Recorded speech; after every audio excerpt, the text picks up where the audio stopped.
राष्ट्रवादी नेते छगन भुजबळ यांनी शरद पवारांसोबत गेलो नसतो तर मी मुख्यमंत्री झालो असतो असे वक्तव्य केले होते। यावर नाना पटोले म्हणाले की राजकारणामध्ये जरतरला अर्थ नसतो। देशामध्ये जनतेचे महागाईचे आणि बेरोजगारीचे प्रश्न आहेत, ते प्रश्न मांडायला पाहिजे आणि काँग्रेस ते प्रश्न रोखठोकपणे मांडत आहे असेही नाना पटोले म्हणाले। भुजबळांनी गौप्यस्फोट केला की जर मी शरद पवारांसोबत त्यांच्यासोबत गेलो नसतो तर मी काँग्रेसचा मुख्यमंत्री झालो असतो। जर तरला राजकारणात कुठलाही विश्वास नसतो आणि त्याला काही त्याचा अर्थही नसतो, त्याच्यावरची चर्चा करण्याचं काही कारण नाही।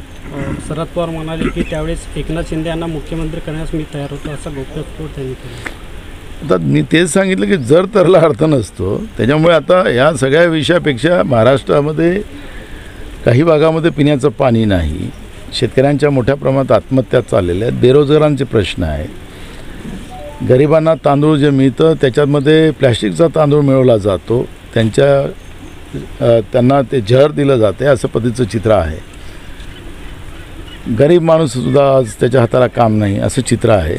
आणि महाराष्ट्रासारख्या शाहू फुले आंबेडकर विचाराच्या महाराष्ट्रामध्ये सगळ्या स्थितीमध्ये सगळ्या स्तरामध्ये लोक अडचणीत आले असतील तर त्याच्यावरची चर्चा व्हावी। ही राजकीय चर्चा मला असं वाटतं की आता बंद झाल्या पाहिजे। निवडणुका संपल्यात, प्रक्रिया संपली आणि आता जनतेचे प्रश्न हे आपल्यासाठी सगळ्यांसाठी महत्त्वाचे आणि काँग्रेस जनतेच्या प्रश्नावर ॲग्रेसिव्ह सरकारच्या समोर हे सगळे भूमिका मांडणार आहे आणि सरकारला ते पूर्ण करावी लागणार आहे। राष्ट्रवादी नेते शरद पवार यांनी 2004 मध्ये प्रफुल्ल पटेल हे भाजपाच्या वाटेवर आहेत, त्यावेळी छगन भुजबळ यांना मुख्यमंत्री करायचा होता असे वक्तव्य केले होते। यावर नाना पटोले यांना विचारले असता कोणी मुख्यमंत्री झाला, कोणी मंत्री झाला, कोणी किती उजेड पाडला हे महत्त्वाचे नाही, तर काँग्रेससाठी जनतेचे मत मुद्दे महत्त्वाचे आहेत असे म्हणत या विषयावर अधिक बोलणे टाळले। मी तुम्हाला सांगितलं की मला त्याच्यावर चर्चाच करायची नाही। आमचं काँग्रेसची भूमिका स्पष्ट आहे की जनतेचे प्रश्न आमच्यासाठी महत्त्वाचे आहे। कोण राज्याचा मुख्यमंत्री बनला, कोण मंत्री बनला, त्यांनी काय उजेड पाडलं, याच्यावरची चर्चा आज नाही। आज मी तुम्हाला सांगितलं की या निवडणुकीच्या प्रक्रियेमध्ये 267 शेतकऱ्यांच्या आत्महत्या झाल्या, त्याच्यावरची चर्चा नाही। गरिबाच्या घरी कायला अन्न नाही तर त्याच्यावरची चर्चा नाही। महाराष्ट्रातले दवाखाने सगळे ओसाड पडलेले आहेत, माणसं सरळ जातात आणि आडवे होऊन निघतात, त्या आरोग्य व्यवस्थेवरची चर्चा नाही। गरिबाच्या हाताला काम नाही त्याच्यावरची चर्चा नाही। आणि म्हणून या फालतूच्या चर्चेपेक्षा, राजकीय चर्चेपेक्षा आम्हाला काँग्रेस पक्षाला जनतेचे प्रश्न महत्त्वाचे आणि काँग्रेस पक्ष त्याच्यावरच चर्चा करेल। काँग्रेस प्रदेशाध्यक्ष आमदार नाना पटोले यांना 4 जून नंतर काही पक्षप्रवेश होतील का असा प्रश्न विचारला असता त्यांनी एक सूचक इशारा दिला असून भरपूर लोक काँग्रेसच्या वाटेवर आहेत, योग्य वेळेवर सगळ्या गोष्टी बाहेर येतील असे म्हणत नाना पटोले यांनी सूचक इशारा दिला।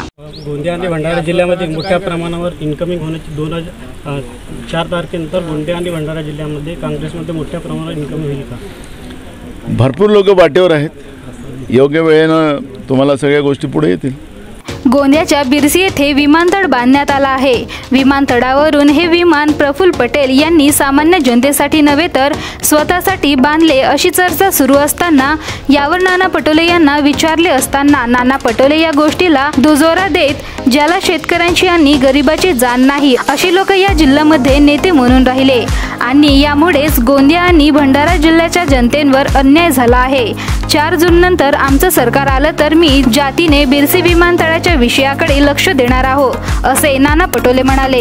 गोंदियातील बिरसी विमानतळ हा तयार झाला आहे, मात्र प्रकल्पग्रस्त 106 कुटुंब आहेत, अद्यापही वंचित आहेत, त्यांना सोयीसुविधा उपलब्ध नाही झाल्या। मात्र प्रफुल्ल पटेलने आपल्यासाठी विमानतळ तयार केले असं लोकांचा तिचा आरोप करत आहेत। बरोबर आहे, अखरी ज्यांना गरिबाची जाण नाही, शेतकऱ्यांची जाण नाही असे लोक या गोंदिया भंडारा जिल्ह्यात नेते राहिलेत आणि त्याच्यामुळे मोठ्या प्रमाणात भंडारा आणि गोंदिया जिल्ह्यातल्या शेतकऱ्यांना आणि गरिबावर अन्याय झालेला आहे। पण आमचं सरकार आता 4 जूनच्या नंतर आल्यानंतर मी त्याच्यात व्यक्तिगत लक्ष घालेल आणि त्या प्रकल्पग्रस्ताला न्याय मिळाला पाहिजे ही भूमिका आमची आहे।